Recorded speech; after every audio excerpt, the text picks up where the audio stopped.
semuanya, para habaib, para tuan-tuan guru, para asatid, tidak saya sebutkan satu persatu, begitu banyak hadir orang-orang tua kita, tanpa mengurangi rasa hormat saya kepada beliau semua. Kita doakan mudah-mudahan habaib, ulama, kiai, guru, Allah mesehatkan badannya, menjaga amin ya Rabb, memenangkan perjuangannya, amin ya Rabbal alamin. Salam penghormatan yang paling istimewa saya hadiahkan kepada hadirin hadirat, muslimin muslimat, mukminin mukminat, baik yang hadir secara langsung di tempat ini atau yang menyaksikan melalui live streaming. Kita semua angkat tangan, kita minta sama Allah, mudah-mudahan tidaklah kita keluar dari tempat ini kecuali semua dosa kita diampuni oleh Allah. Yang sakit Allah angkat penyakitnya, Allah sehatkan badannya. Semua yang hadir dilapangkan rezekinya, diberkahi kehidupannya. Mudah-mudahan Masjid Nur Syamsiah makin barakah, makmur, makmur dengan ilmu, makmur dengan ibadah, makmur dengan cahaya, makmur dengan segala kebaikan. Amin ya Rabbal alamin. Pada kesempatan kali ini saya ingin membahas satu pembahasan penting yang dikutip atau yang diulas oleh Imam Qutbul Irsyad wa Ghawthul Ibad wal Bilad Al-Habib Abdullah bin Alawi bin Muhammad Al-Haddad radhiyallahu anhu wa ardhah. Di dalam kitab beliau Al-Fusul Al-Ilmiyah wal Usul Al-Hikamiyah. Ini termasuk kitabnya Imam Al-Haddad yang jarang dibaca sama orang, yang banyak ditinggalkan oleh orang. Ini kitab Imam Al-Haddad yang di sini beliau membahas pembahasan yang sifatnya tematik sesuai dengan waridat ilham yang didapatkan dari Allah Subhanahu wa Ta'ala. Kalau Nabi dapatnya wahyu, kalau orang-orang soleh dapatnya ilham itu Allah berikan kepada orang-orang soleh. Nah, di sini ada satu pembahasan yang menarik. Kata Imam Al-Haddad, rijalul alam arba'ah wa ala salahihim wa istiqamatihim yaduru salahuhu wa istiqamatuhu. Kita selalu bicara soal perbaikan. Tentu orang yang berakal pasti pengen akan selalu menjadi lebih baik, betul atau tidak? Kita pengen negeri kita makin baik, kita pengen bangsa kita makin baik, kita pengen dunia makin baik, saudara. Orang bicara perbaikan. Kaum orientalis atau kaum madiyah, materialisme, yang hanya bicara soal materi, yang menjadi tolak ukur materi, bicara soal perbaikan hanya dari aspek ekonomi, dari aspek infrastruktur, dari aspek sains. Tapi ada hal yang sangat mendasar yang dilupakan, yang seharusnya menjadi fondasi perbaikan. Nah, kata Imam Al-Haddad dalam kitabnya Rijalul Alam Arba'ah wa ala salahihim wa istiqamatihim yaduru salahuhu wa istiqamatuhum. Jadi alam semesta ini ada 4 golongan. 4 golongan ini baik, bangsa, negara, dunia semakin baik, saudara. Semakin banyak 4 golongan ini, maka kehidupan di bangsa, negara, dan dunia semakin baik. Tapi kalau 4 golongan ini nggak ada, atau 4 golongan ini semakin sedikit, maka kehidupan bangsa, negara, dan dunia semakin hancur, saudara. Berapa golongan semuanya? 4. Yang pertama, al-awwal abidun, mustaqimun, zahidun, mutajarridun, dhu ma'rifatin billahi ta'ala kamilah, wa basiratin fid dini nafidah. Kata Imam Al-Haddad, yang pertama, kalau mau negeri makin baik, bangsa makin baik, dunia makin baik, harus ada abidun, harus ada ahli ibadah, mustaqim yang lurus, zahidun yang zuhud, mutajarridun yang betul-betul fokus dalam penghambaannya kepada Allah Subhanahu wa Ta'ala, dhu ma'rifatin billah kamilah, yang betul-betul kenal sama Allah, wa basiratin fid dini nafidah, dan punya mata hati yang tajam ya kawan. Yang kelompok seperti ini ahli ibadah yang hidupnya betul-betul kata Imam Al-Haddad man idza arkhadha lam suturahu lam tulfihi rahna al-yuqa wal madja'i bal talqahum 'amud al-ma'arib qawaman lillahi akrim bis-sujud ar-ruk'i. Orang-orang yang begitu datang malam hari, orang-orang yang lain sibuk dengan tidur, mereka berdiri bagaikan tiang-tiang masjid kata Imam Al-Haddad. Malam tidak buat mereka lalai. Mereka berdiri tegak bagaikan tiang-tiang masjid ya ikhwan. Dihabiskan malam-malam hari untuk ibadah, untuk minta ampun sama Allah, minta ampun buat dirinya, minta ampun buat umat Islam, minta supaya keadaan umat diperbaiki. Ini kelompok-kelompok yang seperti ini yang dikatakan dalam qasidah lainnya, walau lahum bainal anami laduktika jibalun wa ardun lirtikabil khati'ati. Tanpa keberadaan mereka para ahli ibadah yang betul-betul nyambung hatinya sama Allah Subhanahu wa taala, maka niscaya gunung-gunung itu digoncang oleh Allah saking banyaknya dosa-dosa manusia. Na'udzubillah min. Dan ini sesuai dengan firman Allah taala. Allah mengatakan walau anna ahlul qura amanu wattaqu la fatahna 'alaihim barakatin minas sama'i wal ardh. Kata Allah Subhanahu wa taala, kalau penduduk langit dan bumi mereka, kalau penduduk bumi mereka bertakwa kepada Allah, buka pintu keberkahan, Saudara. Kalau Allah udah buka pintu keberkahan, ekonominya, sosialnya, pendidikannya, semuanya diberkahi oleh Allah Subhanahu wa taala.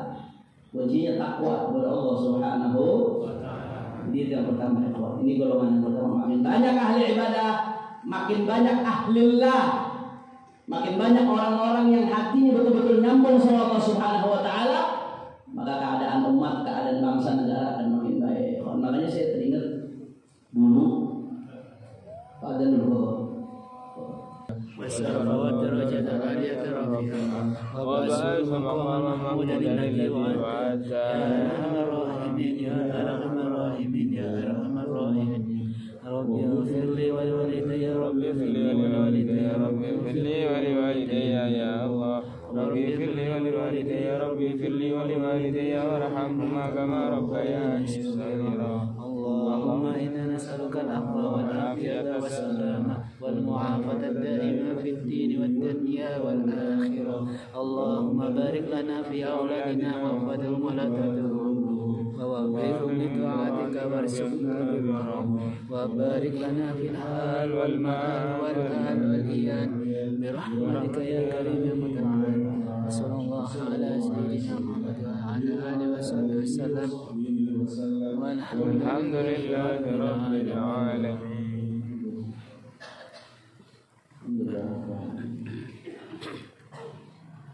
Nah, jadi tadi yang pertama, kalau mau negeri makin baik harus banyak ahli ibadah. Makanya saya jadi teringat ada satu riwayat, ada seorang khalifah.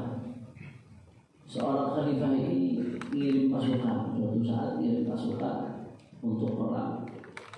Secara hitam di atas putih pasukannya ini di atas kertas. Artinya secara hitung-hitungan, secara kekuatan, ini pasukan pasti menang dan cepat, gampang menang. Subhanallah, ketika pasukan itu dikirim, ya ikhwan, akhirnya apa yang terjadi?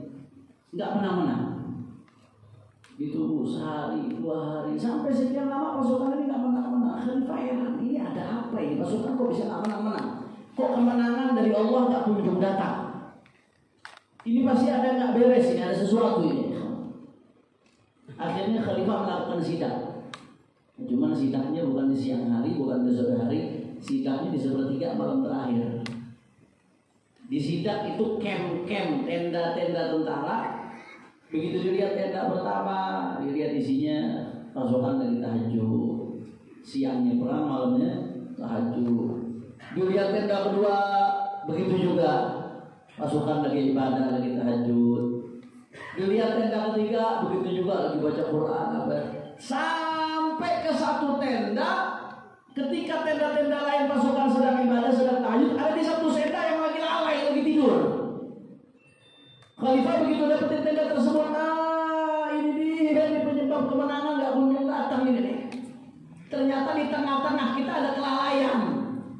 Bagaimana mau dapat kemenangan dari Allah Subhanahu wa taala? Dibangunkan itu pasukan yang di tenda tersebut, Mereka disuruh tahajud, beberapa hari kemudian dikontrol ibadahnya ya ikhwan. Akhirnya apa yang terjadi? Begitu semuanya tidak lagi dalam keadaan lalai, semuanya ibadah kepada Allah Subhanahu wa taala, seketika itu Allah turunkan kemenangannya ya ikhwan.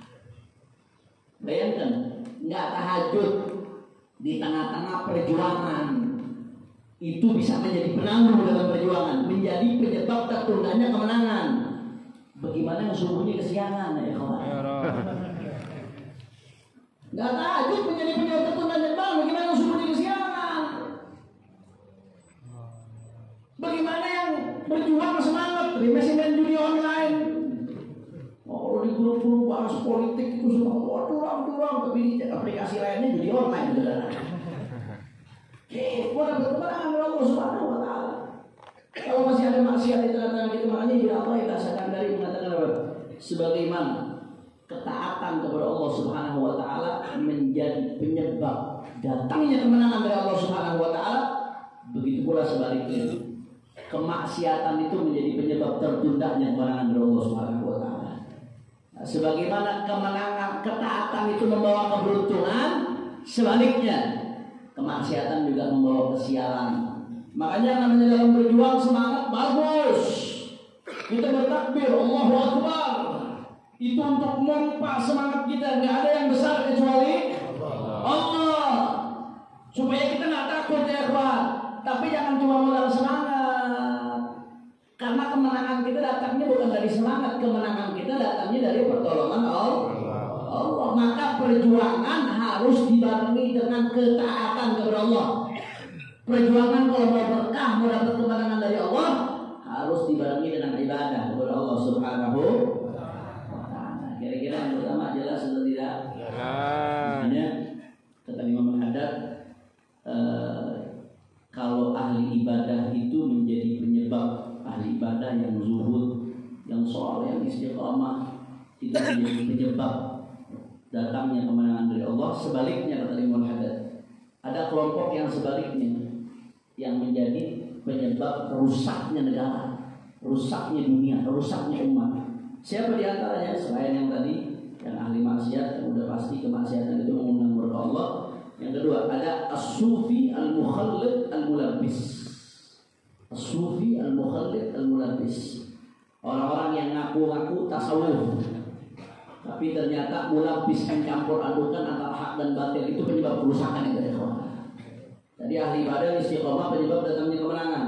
Tapi sebaliknya, orang ngakunya sufi tapi mulabbis, tapi campur aduk antara hak dan batil, mencampur adukkan antara hal yang haram, bahkan kadang-kadang yang haram dihalalkan, yang halal diharamkan. Na'udzubillah min dzalik. Itu penyebab rusaknya di tengah-tengah umat. Nah, jangan mimpi kita bisa jadi apa namanya, kata Syekh Abdul Qadir Al-Jilani, ilal haq bi yadahil kitab wa sunnah. Fa kullu haqiqatin lam tashhad laha syari'ah fa hiya zandaqah. Jangan tertipu kalau ada orang ngomong haqiqah, tapi ngelanggar aturan Allah. Kadzdzab, bohong ya ikhwan. Ngaku tasawuf, ma'rifat, tapi ngelanggar aturan Allah. Kadzdzab, dusta itu. Nggak ada yang namanya syariat, itu adalah dasar dari hakikat. Kata Syekh Abdul Qadir Al-Jilani, kullu haqiqatin lam tashhad laha syari'ah fa hiya zandaqah. Kalau ada orang ngaku hakikat tapi nggak punya dasar dalam syariat, itu zindik, bukan hakikat. Zindik itu kufur batin, Islam zahir. Na'udzubillah min.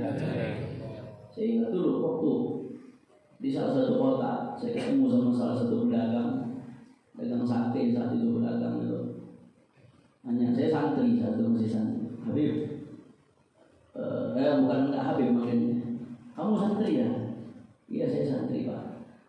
Kamu santri itu belajar apa di pondok? Belajar fikih ya kamu ya? Iya saya belajar fikih, belajar akidah dan lain sebagainya. Kalau saya mah levelnya bukan level fikih lagi sudah ya. Kalau saya levelnya level hakikat, nggak usah pakai fikih-fikihan lagi, langsung hakikat makrifat aja. Bukan santri sudah. Nggak mau pakai fikih, nggak mau kenal yang halal dan yang haram. Nah, terus fikih mau diinjak-injak, mau bicara khayal hakikat. Bagaimana mau sampai kepada Allah kalau dia nggak tahu jalannya? Jalan untuk sampai kepada Allah adalah syariat Islam. Syariat itu fikih. Nggak ada ceritanya orang mau hakikat tapi nabrakin haram, nggak ada. Kadzab, bohong, dusta ya ikhwan. Makanya waktu saya mondok di pondok pesantren Baris Krim Mabes Polri ya ikhwan. Ada yang mau daftar di sini? Daftar masih terbuka lebar pada mau daftar. Begitu kita mondok di sana sama Tuhan itu Habibisi menunduk dia dari menangan Allah. Ada satu kamar, jadi waktu itu kan kita ditahan di blok narkoba. Alhamdulillah tahanan-tahanan semuanya ikut ngaji di musola saat itu. Rajin semua mereka sholat 5 waktu ikut rajin. Setiap pengajian mereka ikut ngaji. Subhanallah di salah satu kamar ada tahanan yang nggak pernah mau ikut ngaji. Kita dapat kabar dari teman-teman sekamarnya dia. Tapi dia setiap hari puasa nih. Sholat nggak mau. Disuruh sholat nggak mau.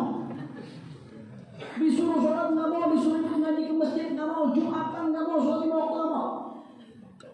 Tapi setiap hari puasa.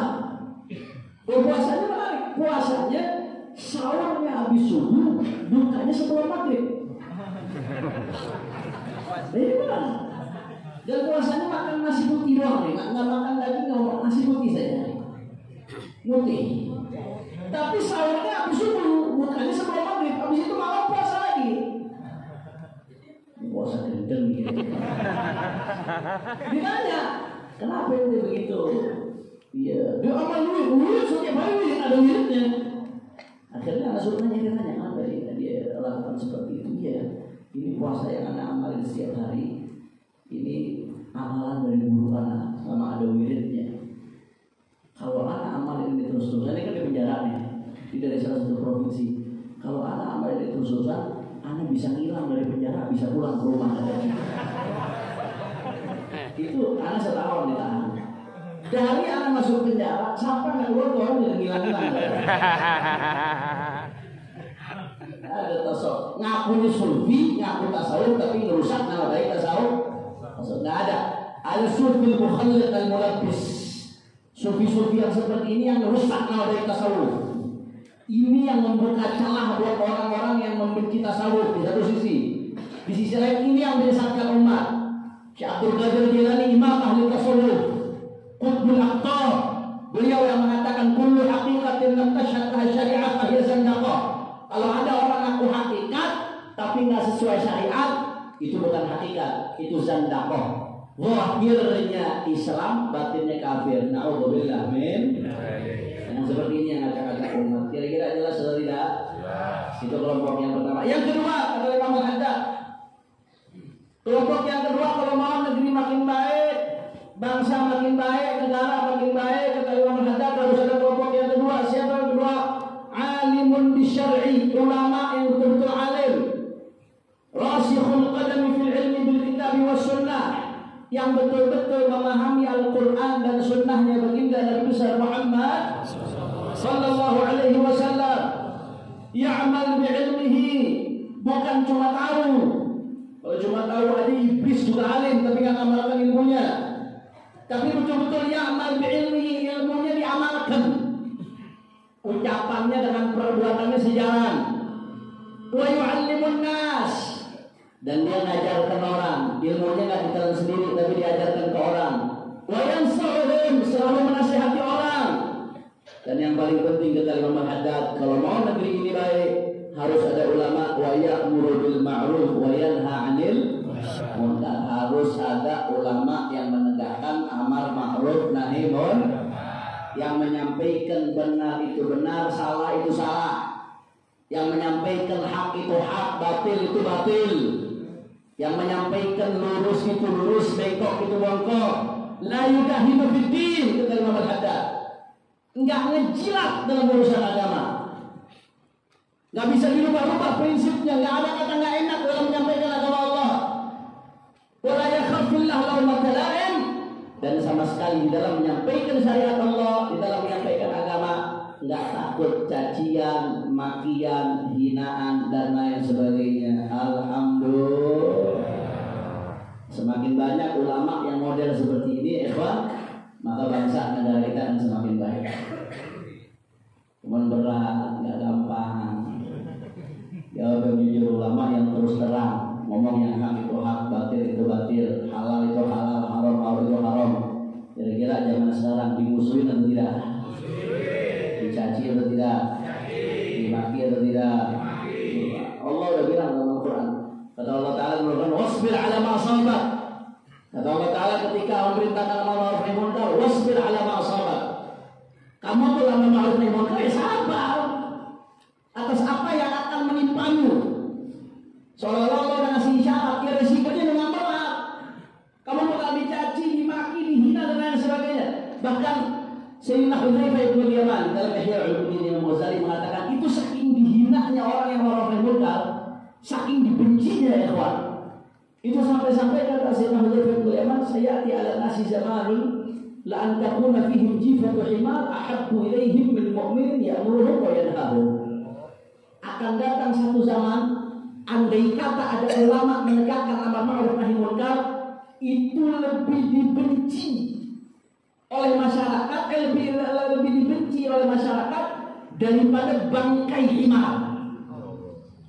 Jadi kalau ada bangkai himar, bau, ngundang penyakit, dirumbutin lalu, masyarakat lebih senang ada bangkai himar daripada ada ulama yang menegakkan amar ma'ruf nahi munkar. Itu akan datang di zaman seperti itu. Dan jangan-jangan sekarang zamannya sudah. Alhamdulillah min dzalik. Berat ya, berat. Ma'ruf nahi munkar enggak gampang. Allah sudah mengatakan dalam Al-Qur'an wasbir 'ala ma asabak. Sabar. Karena ketika ulama menyampaikan hak itu hak, batil itu batil, benar itu benar, salah itu salah, terlepas dari caranya keras atau tidak, terlepas dari caranya tegas atau tidak, tapi dia menyampaikan amar nahi munkar, saudara, maka akan berbenturan dengan banyak hawa nafsu, akan berbenturan dengan banyak kepentingan. Orang kalau udah berbenturan dengan hawa nafsunya nggak akan terima deh.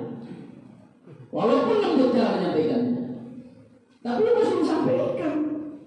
Karena umat ini jadi umat terbaik, kata Allah Ta'ala dalam Al-Quran, kuntum khairu ummatin ukhrijat lin-nas ta'muruna bil ma'ruf wa tanhauna 'anil munkar. Umat ini jadi umat terbaik bukan gara-gara jumlahnya paling banyak. Umat ini jadi umat yang terbaik bukan gara-gara teknologinya paling canggih. Umat ini jadi umat terbaik bukan gara-gara kekayaan alamnya paling melimpah, enggak.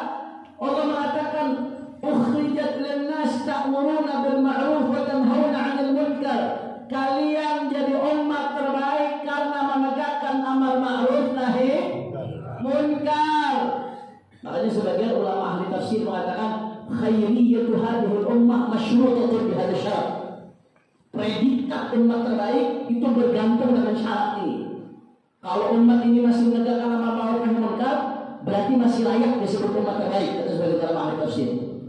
Tapi kalau udah nggak lagi menegakkan amar ma'ruf nahi munkar, kemunkaran dibiarkan merajalela di mana-mana, kemaksiatan dibiarkan merajalela di mana-mana, diam, bungkam dia, saudara, maka predikat umat terbaik dipertanyakan dari umat ini, saudara.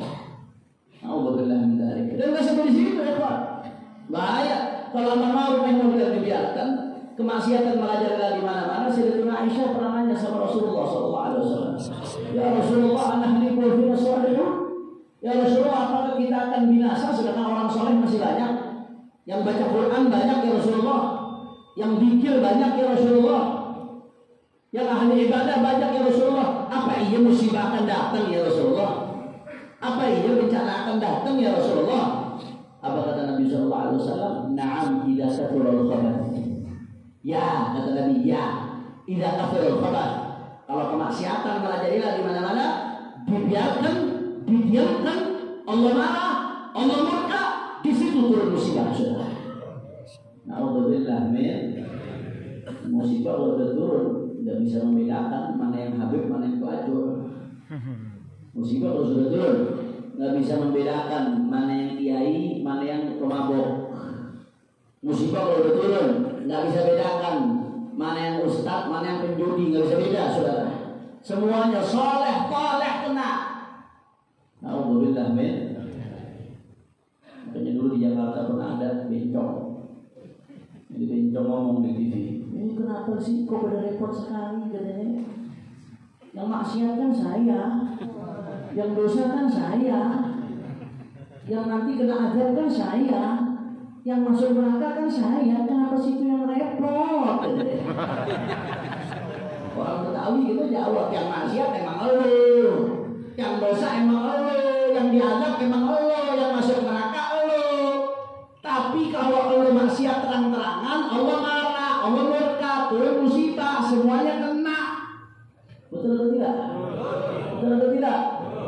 Masya Allah. Na'udzubillah min dzalik. Makanya Imam Haddad mengatakan makin banyak ulama yang menegakkan amar ma'ruf nahi munkar, makin baik keadaan sebuah tempat ikhwan. Bahkan Imam Syatibi mengatakan maqasid syariah, esensi dari syariat yang 5, hifdzul din, hifdzul nafas, hifdzul aql, hifdzul nasl, hifdzul mal, itu betul-betul akan bisa dijaga kalau amar ma'ruf nahi munkar ditegakkan, saudara. Kalau amar ma'ruf nahi munkar ditegakkan dengan cara yang benar, dengan ilmu sesuai dengan syariatnya Rasulullah SAW, disediakan dengan baik, maka keadaan bangsa, keadaan negara akan makin baik, insya Allah. Jelas atau tidak? Jadi tadi yang pertama, kalau mau negeri kita makin baik harus banyak ahli ibadah. Yang kedua, kalau mau negeri makin baik harus banyak ulama yang menegakkan amar ma'ruf. Yang ketiga, kalau mau negeri makin baik, Anda ringkas saja, karena kalau dibacakan satu-satu panjang ya. Yang ketiga, kata Imam Haddad, kalau mau negeri makin baik harus ada ghaniyun saleh, orang kaya yang saleh, yang betul-betul mendermakan hartanya di jalan Allah Subhanahu wa taala. Orang kaya kalau udah saleh, masya Allah, orang miskinnya kebagian, santrinya kebagian, majelis taklimnya kebagian, pesantrennya kebagian, masjidnya kebagian. Alhamdulillah. Orang kalau kaya soleh, kontribusinya di dalam perbaikan umat itu akan luar biasa. Makanya dunia itu ya ikhwan, dunia itu jiwa bangke. Cuma orang gila yang mau berebut bangke. Dunia itu ya ikhwan, dunia itu adalah mal'unah kata Nabi. Dunia itu terlaknat. Itu Rasulullah mengatakan. Tapi kalau dunia ada di tangan orang soleh, apa kata Nabi? Ni'mal malu soleh birrajul soleh. Sebaik-baiknya harta yang baik yang ada di tangannya orang baik. Ya. Mudah-mudahan semua yang ada di sini yang mengaminkan doa. Amin. Amin. Dan keturunannya jadi orang-orang kaya yang soleh. Amin.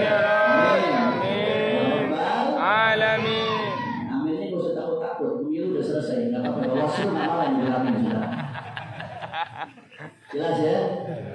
Begitu pula sebaliknya, kalau orang yang kaya soleh ini dampaknya perbaikannya luar biasa di tengah umat. Tapi sebaliknya, al-ghaniyun, sebaliknya al-ghaniyun al-zalim, orang kaya yang zalim, yang boleh, ini daya rusaknya luar biasa. Orang kaya kalau bejat sudah, ya Allah. Kalau miskin bejat, dia cuma merusak dirinya sendiri. Udah miskin pada bejat dan saudara. Tapi kalau orang kaya bejat, zalim, apa yang nggak bisa dilakukan dengan uangnya? Dia bisa beli ulama, dia bisa beli pejabat, dia bisa beli aparat, saudara. Semuanya bisa dia lakukan. Saya mau tanya, orang kaya zalim, bahaya atau tidak? Bahaya. Dia bisa dibloskan orang penjara, dia bisa zalimin orang, dia bisa nindas orang kaya kalau zalim, saudara. Makanya kayak sekarang di berbagai belahan dunia, bukan cuma di Indonesia saja, di berbagai belahan dunia ada fenomena yang namanya oligarki. Anda tahu oligarki? Sering dengar kan oligarki? Sering dengar oligarki? Tahu maksudnya apa? Sering dengar tapi nggak tahu maksudnya. Oligarki itu sekelompok orang kaya, jumlahnya mungkin dihitung jari, tapi pengaruhnya luar biasa. Kekayaannya kalau bahasa anak zaman sekarang nggak ngotak, unlimited, nggak ada batas kekayaannya, saudara. Mungkin cuma sedikit. Dia bukan politisi mungkin, tapi dia bisa menguasai politisi. Dia bukan pemimpin negara, tapi dia bisa menguasai pemimpin negara. Dia bisa intervensi pembuatan undang-undang. Dia bisa intervensi pembuatan aturan. Ini fenomena terjadi di berbagai belahan dunia sekarang, saudara. Daya rusaknya luar biasa. Mudah-mudahan oligarki yang jahat dihancurkan oleh Allah Subhanahu wa taala. Kalau kita dikasih hidayah, dia bermanfaat buat orang Islam. Amin.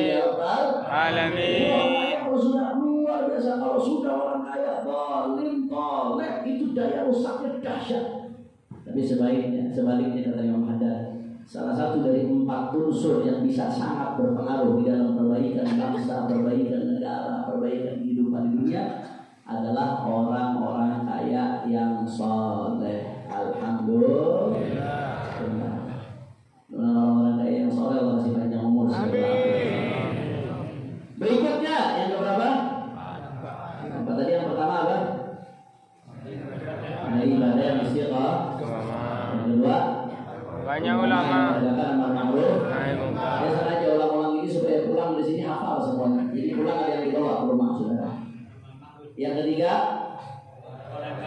orang kaya yang soleh. Yang keempat, yang paling dahsyat ini yang keempat. Kata Imam Haddad, kalau mau lebih baik, kalau mau bangsa baik, kalau mau kehidupan makin baik, harus ada sultanun, adilun, munsifun, hasanus sirah, salihus sarirah, mustaqimus siyasah. Sallu ala Nabi Muhammad. Harus ada sultanun, penguasa, pemimpin adilun yang adil, munsifun yang betul-betul objektif, merangkul semua kalangan, bukan cuma pendukungnya doang yang dirangkul, saudara. Betul atau tidak? Betul. Hasanus sirah, track recordnya bagus. Salihus sarirah, kepribadiannya bagus. Mustaqimus siyasah, lurus di dalam menjalankan pemerintahannya. Masya Allah, mudah-mudahan kita dapat pemimpin yang model begini. Tidak bisa Imam Haddad nggak bicara soal kepemimpinan, beliau menyebutkan kriterianya. Kriteria yang ideal untuk perbaikan kehidupan disebutkan oleh Imam Haddad. Sultanun adilun munsifun hasanus sirah salihus sarirah mustaqimus siyasah. Dan memang pengaruhnya pemimpin yang adil itu luar biasa. Makanya saking luar biasanya pengaruh perbaikan pemimpin yang adil, sampai-sampai dalam hadis Rasulullah SAW saya selalu sampaikan di berbagai kesempatan. Rasulullah mengatakan, "Yaumun min imamin adil khairun min ibadati sittina sana." Ini hadis diriwayatkan oleh Imam Ibnu Hajar Al-Haytami dalam kitabnya Az-Zawajir an Iqtirafil Kabair. Yaumun min imamin adil, satu hari dari pemimpin adil itu khairun min ibadati sittina sana, lebih baik daripada ibadah 60 tahun, Saudara. Ada di antara kita di sini yang sanggup ibadah 60 tahun enggak berhenti? Jangankan 60 tahun, saya tantang besok nih, ya, habis Isya besok selesai sholat Isya langsung ambil Quran mushaf sholat sunnah. Rakaat pertama baca 10 juz, rakaat kedua baca 10 juz. Salam sebelum azan subuh. Ada yang kuat? Ada yang kuat? Paling baginya pakai koyok dari malam ke kaki. Semua berarti kita tak kuat, apalagi 60 tahun. Andai ada yang mampu ibadah 60 tahun berturut-turut, tetap sehari dari pemimpin yang adil itu lebih besar daripada ibadah sunnah 60 tahun, saudara. Jangan-jangan intel, begitu bahas pemimpin langsung jatuh.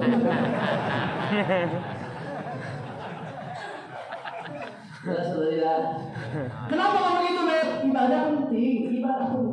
Kita nggak mengatakan ibadah sangat penting, ibadah sunnah. Kalau ibadah wajib bicara lagi, kita bicara ibadah sunnah. Akan tetapi kenapa kok suatu hari dari pemimpin yang adil bisa lebih hebat dari ibadah 60 tahun? Karena itu tadi. Karena orang kalau ibadah sunnah, nafruhu qasir, manfaatnya merasakan hanya dirinya sendiri. Tapi kalau ada pemimpin yang adil, nafruhu muta'addi, manfaat itu dirasakan banyak pihak, ya Pak. Kalau dia wali kota atau bupati punya jutaan rakyat merasakan. Kalau dia gubernur punya belasan sampai puluhan juta rakyat. Kalau dia presiden punya ratusan juta rakyat. Itu satu kebaikan yang dia buat, satu kebijakan adil yang dia buat, itu manfaatnya dirasakan jutaan, belasan juta, puluhan juta, ratusan juta orang, saudara. Bagaimana enggak tinggi makomnya? Makanya saya selalu mengatakan di berbagai kesempatan, kalau ada pemimpin yang adil, pejabat adil, soleh, betul-betul nyari dari Allah Subhanahu Wa Taala, itu wali Allah walaupun nggak pakai imam, saudara. Wali Allah walaupun nggak pakai gamis. Kenapa? Satu harinya dia biasa 30 tahun. Makanya walaupun sebaliknya, kalau pemimpin zalim itu daya rusaknya luar biasa. Makanya Nabi mengatakan kalau ada pemimpin zalim, jangankan masuk surga, nyium bau surga ini nggak bisa, saudara. Di dunia boleh enak ini, begitu dia ada nyium bau surga. Dan semua di dalam hadis Rasulullah SAW mengatakan itu nanti semua pejabat di yaumul qiyamah dibangkitkan dalam keadaan maghruratan al-qayaduhu bi'unuqih, dalam keadaan tangannya terbelenggu di leher. Semua pejabat, semua yang dapat amanat publik di dunia nanti di akhirat akan dibangkitkan dalam keadaan tangannya terbelenggu di belakang. Ini kalau ceramah di rumah pejabat gak ada yang boleh nyampein di sini. Terbelenggu tangannya semuanya. Yang adil maka keadilannya akan melepas belenggu tersebut. Tapi kalau yang nggak adil maka kezalimannya akan membuat tangan itu terbelenggu sampai dia terperosok neraka. Alhamdulillah, min. Kenapa? Karena daya rusaknya luar biasa. Ente maksiat mabuk yang ngerasain rusaknya ente sendiri. Tapi kalau ada penguasa zalim yang ngerasain rusaknya jutaan orang, nyusahin banyak orang.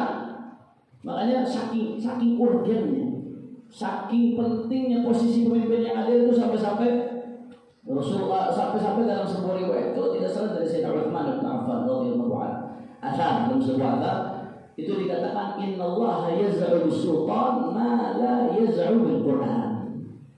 Allah Subhanahu wa taala itu kadang-kadang ya mencegah sesuatu dengan tangan kekuasaan apa-apa yang tidak dicegah dengan Al-Qur'an. Maksudnya apa? Apakah berarti Al-Quran atau kekuasaan bisa dalam Al-Quran? Hasya wa kalla. Al-Quran kitabullah, nggak bisa dibandingkan dengan apapun, saudara. Tapi maksudnya di sini ya ikhwan, ada kalanya ada kemaksiatan yang dinasihati pakai Al-Quran nggak mau dengar, dinasihati pakai hadis nggak mau dengar. Begitu tangan kekuasaan intervensi, baru dia mau dengar, saudara. Saya contoh di Jakarta dulu ada tempat maksiat namanya Alexis. Alex Surabaya, apa menurut Alexis? Tahu Alexis? Alhamdulillah kalian tahu. Soalnya akan jawab tahu, anda curiga gitu. Alexis tempat pelatihan besar, elit luar biasa. Itu yang namanya Habib Kiai Ustadz, belasan tahun teriak Allah, Allah Rasul sampai mulut berbusa nggak didengerin, saudara. Dulu ada FPI di Jakarta berusaha untuk nggak berhasil. Ini bikinannya kuat luar biasa. Ini tempat dahsyat ya kuat. Akhirnya saat itu tahun 2017, alhamdulillah Allah kasih kita pemimpin yang baik. Saat itu Pak Anies, mudah-mudahan Allah kasih panjang umur. Ulama-ulama kumpul minta ke beliau, Pak, ini Alexis bahaya Pak. Ini merusak masyarakat Pak. Ini kalau dibiarkan ini bisa mengganggu Allah. Ini urusan masyarakat Pak. Tolong ditutup. Nggak bakal lama ya Pak.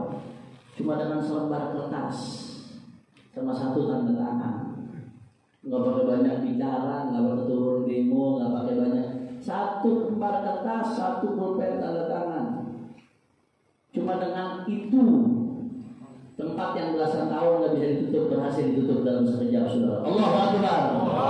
Allahu Akbar.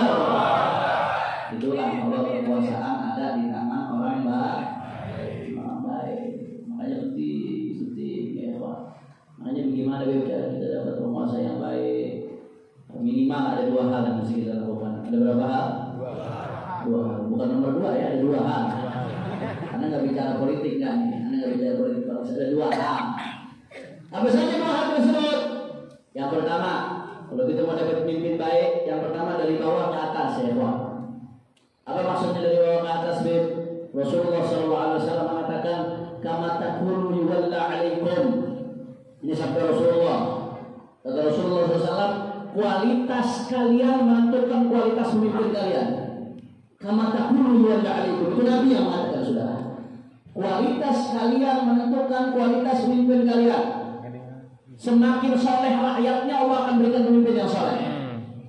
Tapi kalau rakyatnya makin jauh dari Allah, makin demen maksiat, makin suka melanggar aturan Allah, jangan salahkan kalau Allah masih pemimpin yang sejenis dengan dia, saudara.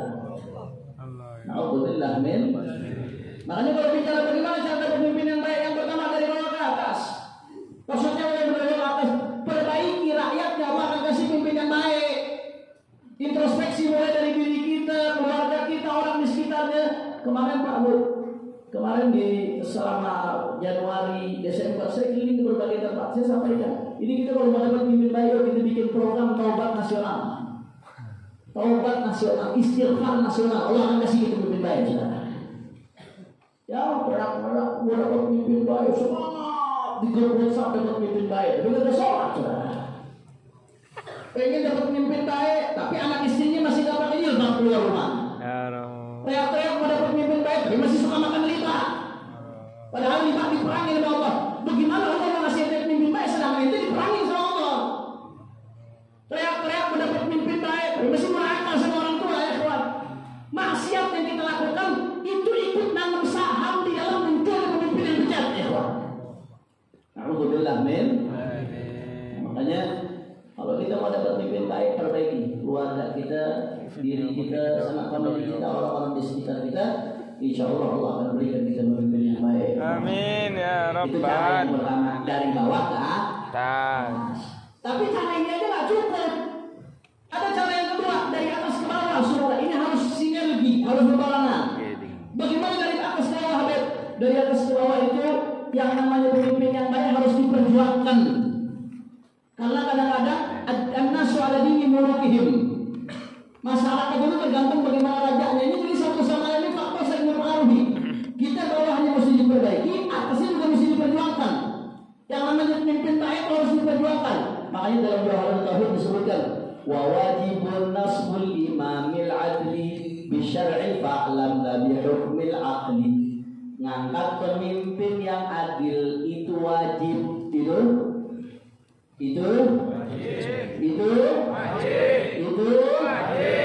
wajib. Ngangkat pemimpin adil itu hukumnya wajib. Kalau nggak ada orang yang berjuang memperjuangkan terangkat pemimpin adil, hukumnya dosa. Ini urusan syariat, saudara. Makanya kadang-kadang saya nggak ngerti ada orang mengatakan itu kalau ustaz bicara soal politik itu ustaz pengkhianat agama. Lu ngaji lu gak lengkap. Itu ada tidak? Itu ada tidak? Kewajiban agama kita ngangkat pemimpin adil itu kewajiban agama. Makanya nggak boleh seorang muslim milih pemimpin gara-gara dasar fanatisme kelompok. Nggak boleh, kawan. Haram kelompok bangsa ini terlalu besar untuk dikorbankan karena fanatisme kelompok. Udah tahu ini fasik, udah tahu ahli maksiat, cuma gara-gara sekelompok sama dia tetap dipilih. Tanggung jawab kita di hadapan Allah Subhanahu wa Ta'ala. Nggak boleh haram seorang memilih pemimpin gara-gara kalau dia kompak gara-gara ini kemarin jujur aja, jujur pemilu kemarin yang dapat duit banyak nggak? Banyak. Kalau duit jangan-jangan dapat juga ini. Kalau yang dapat duit banyak atau tidak? Banyak atau tidak? Kapan mau jadi pemimpin baik kita? Kalau milih ini gara-gara dasar yang ngasih duit. Padahal itu Rasulullah SAW. Apa kata Rasulullah SAW? Salatul la yukallimuhum Allah yawmal qiyamah wa la yuzakkihim wa lahum adzabun alim. Ada 3 golongan kata Nabi Muhammad dalam hadis Sahih Bukhari. 3 golongan kata Nabi. La yukallimuhum Allah yawmal qiyamah. 3 golongan ini enggak akan diajak bicara oleh Allah di hari kiamat. Wa la yuzakkihim, enggak akan mendapatkan kesucian dari Allah. Wa lahum adzabun alim, dan 3 golongan ini mendapatkan azab yang pedih. Siapa di antaranya? Kata Rasulullah, rajulun baya'a imaman lam yubayi'hu illa li dunyah fa in a'tahu ma yurid waffalahu wa in lam yu'tihi la yuwaffilahu. Sallu ala Nabi Muhammad. Nabi Muhammad yang kedua, seseorang di antara yang diajar sama Nabi, seseorang yang baya'a imaman, membaiat imam, lam yubayi'hu illa li dunyah, dia tidaklah milih seseorang kecuali karena baiat itu bahasa fikih, saudara, bahasa syariat. Kalau dalam konteks demokrasi, saya kalau mau bahas fikihnya panjang, takyif fikihnya. dalam konteks demokrasi bayat itu yang milih. Kata Nabi Muhammad termasuk yang gak diajak bicara Allah di hari kiamat mendapat kabar yang pedih. Orang yang milih pemimpin dasarnya faktornya karena duit. Wani piro. Oke kan yang begitu? Jujur oke. Oke. Banyak atau tidak? Banyak. Banyak atau tidak? Banyak. Kamu dapat pemimpin baik, begitu ya Tuhan. Kadang-kadang saya habis pikir saudara. Itu mungkin di sini apa beca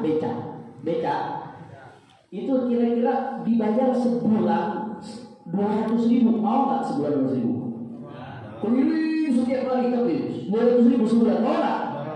Nggak mau saudara.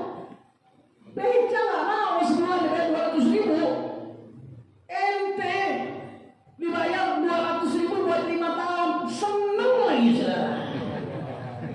Bagaimana mendapat pemimpin baik? Yeay. Sorry ya. Betul tidak? Betul tidak? Catat baik-baik omongan saya, catat baik-baik. Itu orang-orang yang money politik. Makin banyak dia mengeluarkan duit ketika mau naik, makin banyak nyogok sana nyogok sini. Begitu jadi ngerampoknya makin banyak saudara. Betul tidak? Makanya banyak caleg-caleg yang begitu nggak jadi, ngeluarin duit banyak, begitu nggak jadi masuk rumah sakit jiwa, saudara. Betul. Stres. Bagaimana cara ngeluarin duit, dia balikin duit ini, saudara. Orang kalau udah money politik semakin banyak dia keluarkan, begitu jadi gajinya seberapa? Gaji pokok itu nggak seberapa, tinggi-tingginya pejabat di negeri kita, gaji pokoknya nggak sebanding dibandingkan kos politik atau harus money politik, saudara. Semakin banyak yang mengeluarkan uang begitu menjadi. Begitu terpilih, makin banyak rampoknya saudara. Makin banyak nyolong duit rakyatnya. Yang dipikirkan pertama balik modal. Habis pikir balik modal, cari untung saudara. Betul atau tidak? Makanya siapapun yang milih pemimpin karena dasar duit, yang mana yang ngasih itu yang dipilih. Jangankan rakyatnya, termasuk ini buat habibnya, kiainya, ustadznya. Karena habib, kiai, ustadz kelas duitnya makin gede, amplopnya warna coklat gitu saudara. Banyak habib-habib yang imannya fi amplopihim. Betul saudara. Siapapun anda yang milih pemimpin karena duit, bukan karena mempertimbangkan kesolehannya, bukan karena mempertimbangkan kecerdasannya, bukan karena mempertimbangkan keadilannya, bukan karena mempertimbangkan ketakwaannya. Siapapun yang milih pemimpin karena duit, dia ikut andil melahirkan pemimpin-pemimpin, pejabat-pejabat perampok di negeri ini, saudara. Mau betul lah, Mir? Kira-kira jelas atau tidak? Paham? Maka kalau milih pemimpin bagaimana? Dia apa kriteria yang disebutkan oleh Imam Al-Haddad? Apa yang beliau bilang? Salihun, adilun, adil. Adil di situ kriteria adalah termasuk isinya bertakwa kepada Allah. Munsifun, betul-betul objektif, gak berat sebelah. Hasanus sirah, lihat track recordnya bagaimana. Imam Haddad kasih tahu kriteria. Umatnya jangan dibodoh-bodohi. Dikira salaf gak tahu politik, gak tahu cara kriteria pemimpin. Sudahlah, agama Islam jangan kan urusan politik, urusan milih pemimpin yang berkaitan dengan hajat jutaan orang. Urusan cebok, istinja. Bagian urusan najis diatur detail sama Islam. Keluar masuk kamar mandi, mau masuk kamar mandi pakai kaki keluar pakai kaki kanan, diatur sama Islam. Mau masuk keluar tempat yang banyak najis, diatur sama Islam. Hal-hal yang kecil, sampai cara gunting kuku itu diatur sama Islam.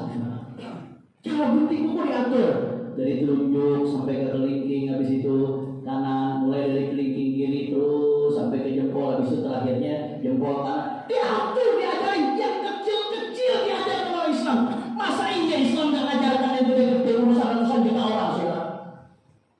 Terus bagaimana klaim Islam agamanya sempurna kalau urusan yang berkaitan dengan hajat urusan juta orang Islam gak ngajarkan? Saya gak mengharuskan anda untuk ikut politik praktis, enggak. Pilihan ikut dukung mendukung furan atau alam itu ijtihad politik ulama masing-masing.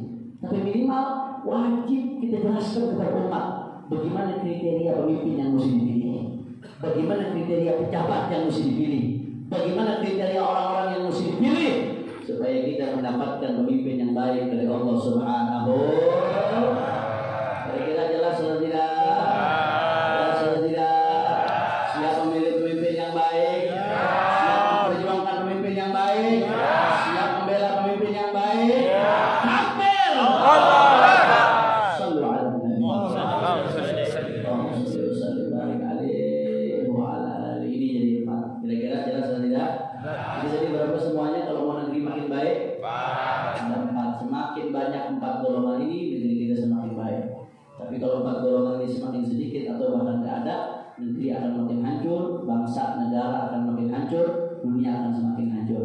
Jadi yang pertama siapa? Ahli ibadah yang istiqamah. Kedua, ulama amar ma'ruf nahi mungkar. Ulama yang menegakkan amar ma'ruf. Yang ketiga, orang kaya yang soleh.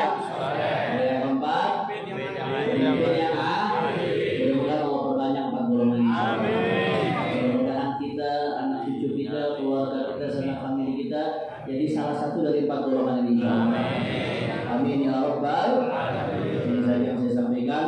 Silahkan kalau ada pertanyaan, masih ada waktu Habib. Habib. Nah, kalau ada pertanyaan silahkan. Beberapa pertanyaan bisa diajukan. Saya udah tahu dulu nanya BPMK apa hak angket ini.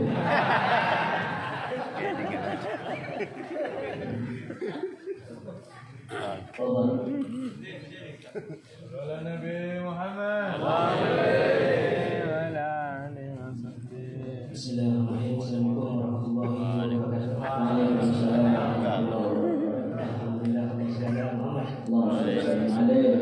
Mudah-mudahan untuk Habib Arif dan imam besar kita sehat. Amin. Banyak umur. Amin. Banyak bisa sehat. Amin. Mau tanya ulama yang Namanya siapa? namanya Syekh Samsul. Nah, Mau tanya ulama amal ma'ruf nahi mungkar. nah, Dulu karena imam besar kita datang dari Mekah Al-Mukarramah. Bapak Haikal itu nih, apakah benar keluar dari golongan imam besar kita? Itu aja. nah. Pertanyaan lain silakan. Sekaligus. Nah.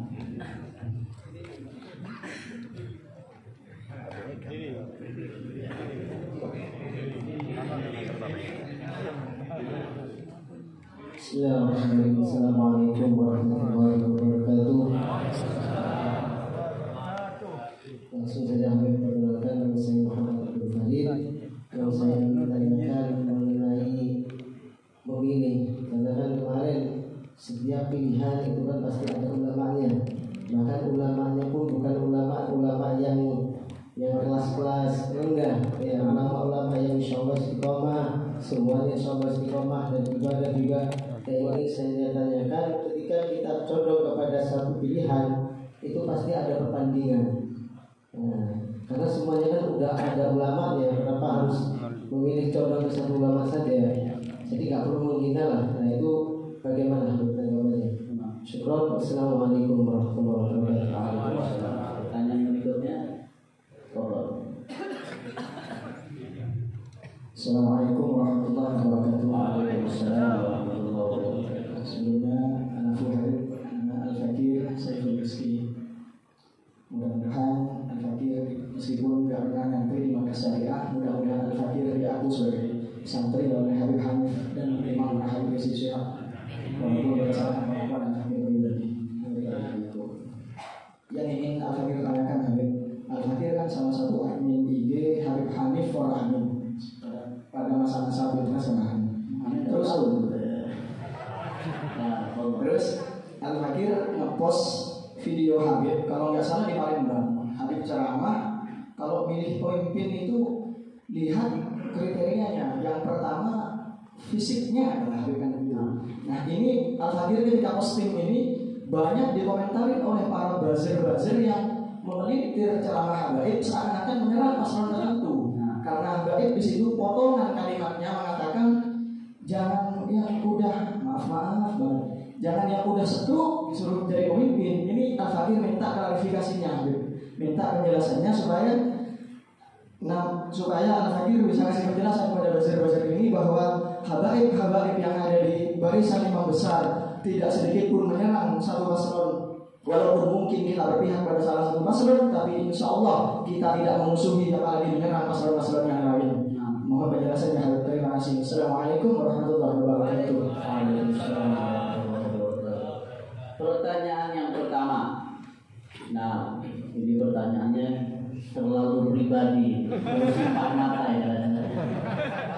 Beliau, masya Allah, saudara kita pernah jadi lawan seperjuangan untuk Haikal Baros. Cuma memang karena ada beberapa alasan kedisiplinan, beliau dikeluarkan dari struktur PA 212.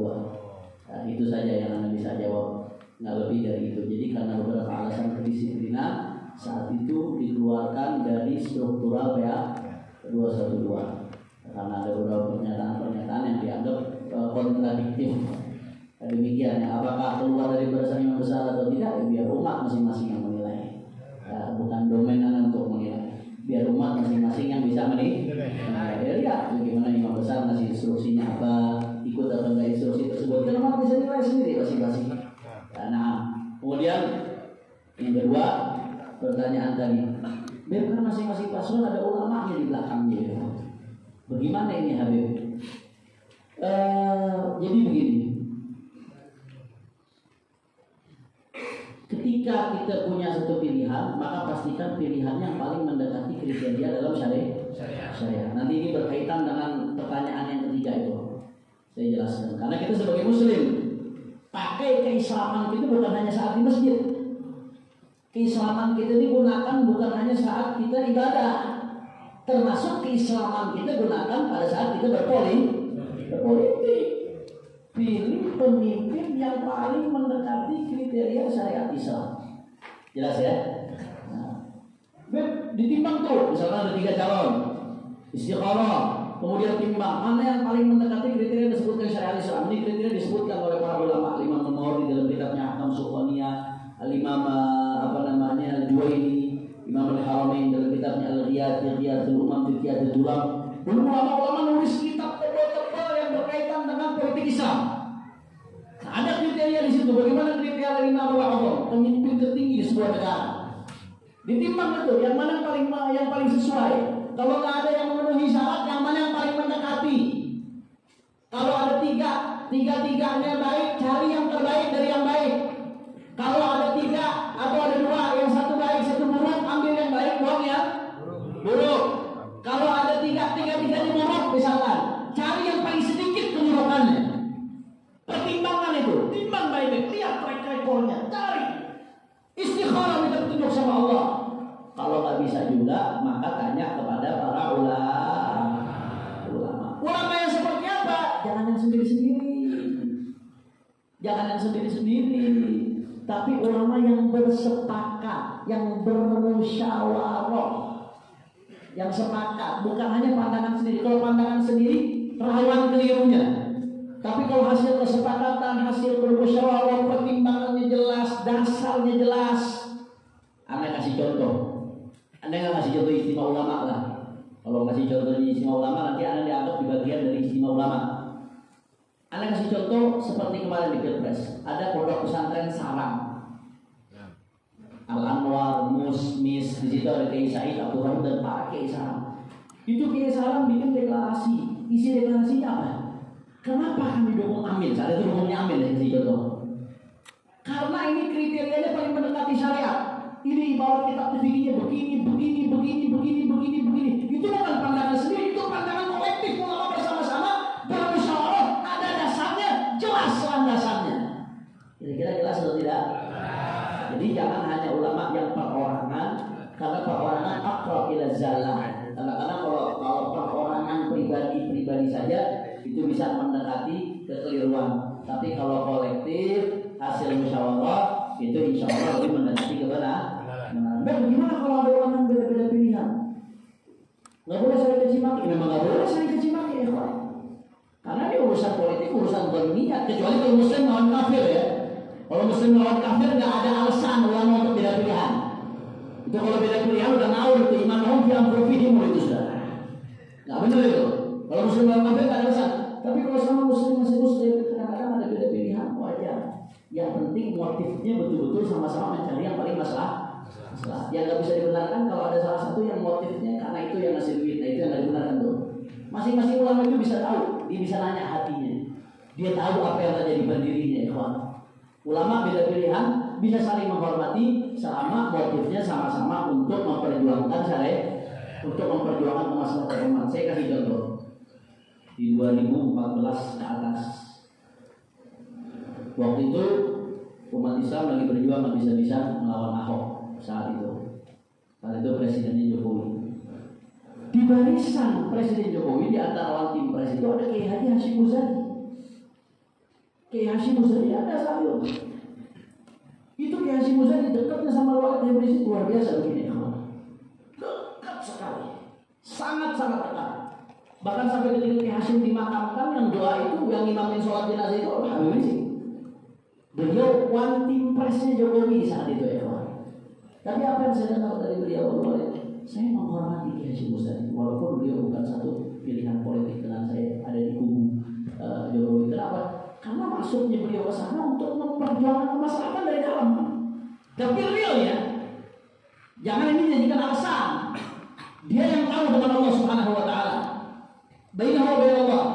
Jadi kadang-kalanya ada beda pilihan, tapi betul-betul untuk memperjuangkan kemaslahatan itu masih mungkin terjadi. Karena urusan beda politik ini adalah urusan dhaniyat, bukan urusan qat'iyat, bukan urusan yang final 1000%. Enggak. Dhaniyat itu bisa beda-beda, yang penting sama-sama tahu dasarnya, alasannya kenapa dia berbeda ya kawan. Kira-kira jelas atau tidak?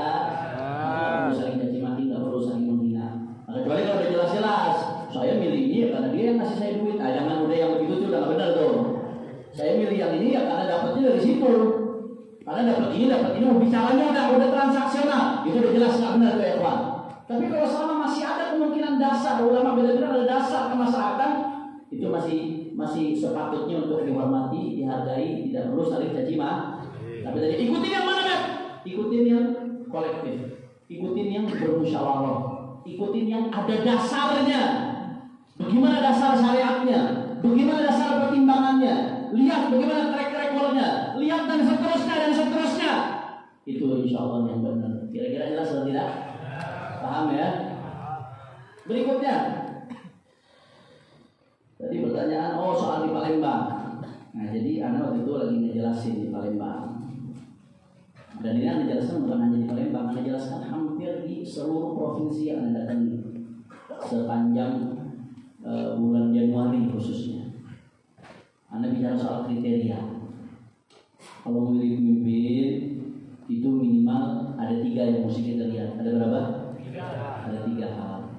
Surah, Sarirah, Sirah. Ada berapa? 3. Yang pertama Surah. Yang kedua Sarirah. Yang ketiga Sirah. Surah ini apa? Surah itu artinya fisik, mesti dilihat fisiknya. Sarirah nanti artinya kepribadian, artinya hati sebetulnya saja. Tapi nanti yang dimaksudnya kepribadian, keimanannya, ketakwaannya, integritasnya, kecerdasan dan sebagainya. Yang Sarirah itu Sarirah itu artinya kepribadian, Sirah artinya track record. Nah, Anda bicara surah, fisik. Nah, kalau memilih pemimpin itu Islam mengajarkan salah satu yang mesti dilihat fisiknya. Makanya di dalam Al-Ahkam Sultannya Imam Al-Mawardi itu menjelaskan bahwasanya nggak boleh pemimpin tertinggi di sebuah negara yang nggak bisa melihat, nggak bisa mendengar, nggak bisa berbicara. Pemimpin tertinggi Imam Al-A'zam, bagaimana dia mau ngelihat rakyatnya, keadaan rakyatnya kalau dia nggak bisa melihat? Bagaimana dia mau mendengar keluhan rakyatnya kalau dia nggak bisa dengar? Bagaimana dia mau bicara sama rakyatnya kalau dia bisu? Itu nggak boleh. Jelas atau tidak? Kemudian syarat berikutnya yang disebutkan oleh Imam Mawardi, salamatul a'dha min naqsin yamna'u min istifa'il harakah.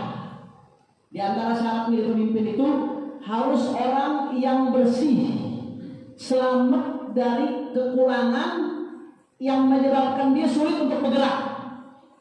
Saya mau tanya, penyakit yang bikin orang sulit bergerak apa? Stroke. Pemimpin kalau udah stroke, udah di atas tempat tidur, nggak bisa bergerak, udah nggak bisa ngapa-ngapain, bagaimana mau ngurusin rakyat? Ngurusin diri sendirinya aja susah, betul atau tidak?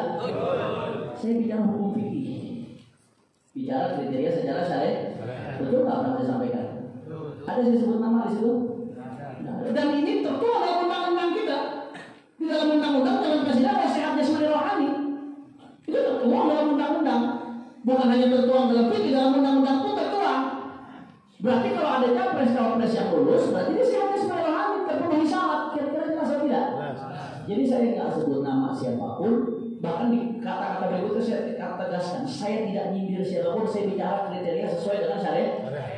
Cuman dipotong, ya zaman sekarang begitu, potong-potongan kerjaannya. Video orang dipotong, diviralkan, difitnah, seolah-olah menghina nggak ada. Mudah-mudahan saya nggak mau ambil pusing, saya nggak mau ambil ribut. Mudah-mudahan dengan saya dicaci, dimaki, dihina menjadi sebab dosa-dosa saya diampuni. Mungkin ada dosa-dosa saya yang nggak Allah ampuni dengan caciku. Saya berharap cacian, makian, hinaan ketika ada buzzer yang memfitnah saya, memotong video saya, kemudian mencaci, memaki, menghina, memfitnah, mudah-mudahan itu jadi kafarat gitu. Jadi ampunan dosa bagi saya, mudah-mudahan insyaallah. Doain biar dilindungi oleh Allah Subhanahu wa taala. Amin ya rabbal alamin. Jadi itu. Bahkan sebelum ini, jauh sebelum ini pernah juga ada rame berita. Ceramah saya pidato di depan istana waktu itu demo 411 tahun lalu kalau nggak salah. 411/2022 saya demo. Waktu itu kita sebelumnya sudah demo berkali-kali minta ada 3 tuntutan. Salah satunya minta BBM diturunkan harganya. Tuntutannya bagus atau tidak? Bagus. Kita minta BBM diturunkan, harga-harga pangan kebutuhan pokok diturunkan. Terus kita minta supremasi hukum ditegakkan. Saya tanya sekali, tuntutan ini bagus atau tidak? Ini tuntutan buat habaib atau buat rakyat? Buat ulama buat rakyat, buat asatid buat rakyat. Begitu kita demo berkali-kali sampai 3 kali, tuntutan ini jangankan didengarkan tuntutannya, ditemuin aja enggak. Akhirnya di demo yang keempat saya ceramah. Saya bilang, kita demo buat rakyat, gini tuntutan kita rakyat, kami rakyat. Saya ngomong kami rakyat itu berkali-kali. Terakhir saya bilang, kami rakyat itu majikan kalian. Kalian siapa? Pejabat. Karena yang gaji pejabat siapa? Dari pajak ini siapa? Yang milih pejabat siapa? Pejabat naik gara-gara siapa? Berarti rakyat majikannya? Rakyat majikannya? Saya bicara kami majikan, misalnya kami rakyat adalah majikannya pejabat. Kenapa kok rakyat datang nggak boleh ditemuin? Omongan saya dipotong. Kami majikan kalian. Ini Arab ngaku-ngaku majikannya pribumi. Dipindahkan ke isolasi sudah. Ini orang seperti ini harus ditangkap pada pasal ITE ini. Betul atau tidak? Karena dia memainkan isu sara. Itu kan isu itu. Isu sara. Udah bikin hoax, dipotong nggak lengkap, mainkan isu sara. Tapi seenaknya dia nyaci maki di medsos, seenaknya dihina di medsos, di framing seolah-olah kita bicara kami rakyat. La ilaha illallah. Habaib diajarkan Habib Abdullah itu Ustaz Akbar diajarkan apa? Jangan untuk merasa lebih mulia dari orang lain. Merasa lebih mulia dari anjing aja nggak apa-apa saudara. Karena anjing begitu mati dia nggak akan dihisab oleh Allah Subhanahu Wa Taala. Kita mati bertutup kita selamat dari hisab ya. Menurut kita selamat dari Allah Subhanahu Wa Taala. Makanya kalau ada habaib sombong merasa dirinya lebih mulia dari orang lain, berarti dia nggak ngikutin ajaran datuknya. Terus masuk kita bilang kami majikan kami. Dipotong, diviralkan, dihina, dicaci maki. Ada satu orang yang katanya ulama ceramah di atas mimbar teriak-teriak mengatakan kurang ajar itu hanya Paulus, kami majikan kalian bla habis dicaci maki. Alhamdulillah, mudah-mudahan gara-gara itu dosa-dosa saya diampuni sama Allah. Amin ya rabbal alamin. Hati-hati di zaman fitnah, zaman hoax, zaman potong sana, potong sini, orang di-share sana. Kalau mau melakukan apa-apa, tabayun dulu. Tabayun, klarifikasi, cari. Sekarang gampang kok. Itu kalau mau cari validitas, kevalitan sebuah informasi gampang kok caranya. Gampang ya, cari. Saya kasih tahu. Jadi kalau ada informasi, kaidahnya gini. Perhatikan baik-baik. Kalau kita dapat sebuah informasi, kaidahnya India akumfasikun binabain, fatabayun. Kalau ada informasi dalam fasik, maka tabayun dulu, klarifikasi. Jadi kalau ada informasi sampai ke kita di media sosial, di WhatsApp, di Facebook, di Instagram dan sebagainya, Yang pertama kita lakukan tabayun, ini benar atau tidak? Pastikan dulu. Cari informasi pembanding, cari linknya, cari keterangannya, cari. Nah, kalau ternyata nggak benar, ya langsung buang, jangan ente share. Jangan langsung buang, kalau bisa di-share. Kalau benar, apakah perlu di-share? Lihat dulu. Man kana yu'minu billahi wal yawmil akhir falyaqul khairan aw liyasmut. Baik atau tidak? Walaupun benar, kalau nggak baik, jangan disebar. Benar, tapi buruk, jangan disebar. Itu tanggung jawab dari Allah Subhanahu Wa Taala. Kalau benar baik, baru kita sebarkan. Jelas atau tidak? Saya ini dalam tanda arti baik ini harus manis. Baik tidak harus manis. Baik ini maslahat buat bangsa, maslahat buat negara, maslahat buat umat. Walaupun baik, itu baik berarti. Baik tidak harus qulil haqqa walau kana. Katakan yang benar walau itu baik.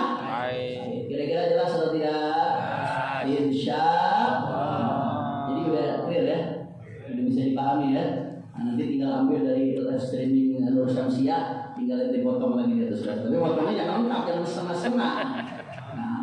Kemudian terakhir sebelum kita tutup, kita doa. Ini saat ini masih proses pemilihan pemimpin, belum selesai. Quick count itu bukan segalanya ya, Pak. Quick count bukan segalanya. Masa iya ya PS dari Sabang sampai Merauke 2 jam selesai ngitungnya ya, Pak. Itu pikirannya itu kan sampel. Itu cuma sekian ribu TPS dari 800.000 TPS lebih jadi simpel. Masa sampel itu udah harga mati? Kadang-kadang kan susah juga dicerna sama akal itu ya, Pak. Siapa yang bisa memastikan sampel itu nggak ditaruh di basis paslon tertentu? Siapa yang bisa memastikan? Kalau sampel ditaruh di basis tertentu nggak selesai. Nah, jadi ini belum selesai, ini masih tahap proses penghitungan. Cuma memang kita melihat ada indikasi-indikasi banyak terjadi kecurangan, betul atau tidak? Jujur aja jujur, indikasi kecurangan ada atau tidak? Banyak atau tidak? Maka jangan kita biarkan itu. Lakukan apa yang kita bisa lakukan. Berjuang dengan cara kita masing-masing lakukan. Nah, kalau Timnas Amin mau proses ke MK, ya silahkan saja. Itu kan jalurnya memang. Tapi kalau saya sih nggak yakin ada pamannya soalnya di MK. Nah, saya nggak yakin jujur apa adanya. Itu konflik of interest itu nggak boleh dalam hukum, saudara. Konflik kepentingan nggak bisa, itu berpengaruh dalam hukum. Nggak sembarangan namanya konflik interest, saudara. Konflik kepentingan itu harus dipertimbangkan ya. Nah, maka dalam penyelesaian sebuah masalah di negeri kita ini ada 2 cara, ada jalur hukum, ada jalur politik. Nah, sekarang lagi ada wacana hak angket. Ya bagus, bismillah digulirkan. Hak angket itu untuk investigasi nantinya. Nantinya akan ada hak interpelasi, kedepannya lanjutannya akan ada hak menyatakan pendapat. Mudah-mudahan nggak cuma omong-omong, bisa berjalan insyaallah. Amin. Amin. Nanti bisa diinvestigasi, bisa dicari sejauh mana kecurangannya, sejauh mana bentuk keterstrukturannya, masif dan sistematisnya, sejauh mana keterlibatan negara dan lain sebagainya. Kalau kita terbukti, kita minta supaya betul-betul diproses secara hukum. Setuju? Setuju? Siap dukung hak angket? Mas banget ini. Siap dukung hak angket? Siap dukung hak angket? Siap proses kecurangan? Siap lawan kecurangan? Takbir! Sallu ala Nabi. Nanti kalau ada intel datang mau kenapa itu Habib Hanif bicara politik, kan negara demokrasi, saudara. Nah, ini katanya anti khilafah gitu, dan orang demokrasi mau disalahin juga bicara.